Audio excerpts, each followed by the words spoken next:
ડભોઈ તાલુકાના મધ્યાહન ભોજનના સંચાલકો દ્વારા વાનગી સ્પર્ધાનું આયોજન કરવામાં આવ્યું હતું.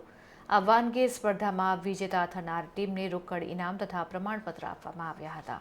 ડભોઈ તાલુકાના 184 કેન્દ્ર પૈકી લક્ષ્મીબેન સુથાર, નયનાબેન, ફરઝાના સિંધી સહિત 16 કેન્દ્રના સંચાલકો રસોઈયાએ તાલુકાના ધર્મપુરી પ્રાથમિક શાળા ખાતે મધ્યાહન ભોજન યોજના અંતર્ગત રસોઈ સ્પર્ધા 2025-26નું આયોજન ડભોઈ તાલુકાના ધર્મપુરી પ્રાથમિક શાળા ખાતે કરવામાં આવ્યું હતું, જેમાં જયમીનભાઈ પટેલ, તાલુકા બીઆરસી ભરતભાઈ દરજી, મધ્યાહન ભોજનના નાયબ મામલતદાર રૂપલબેન તથા મધ્યાહન ભોજન સુપરવાઇઝર વગેરે તેમજ શિક્ષક અને શિક્ષિકાઓ હાજર રહ્યા હતા.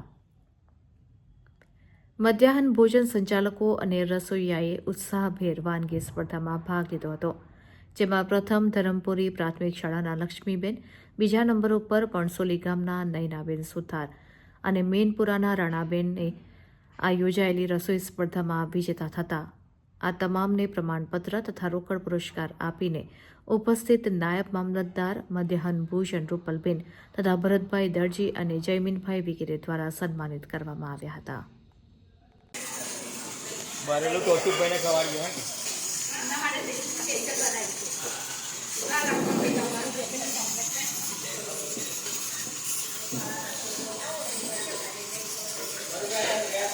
આવું હા સુખડી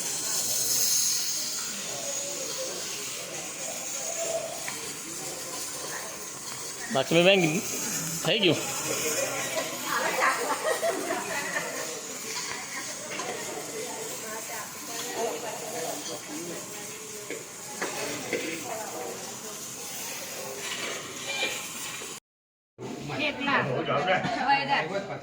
સુરણનું શાક ને બાજરીના રોટલા, વેજીટેબલ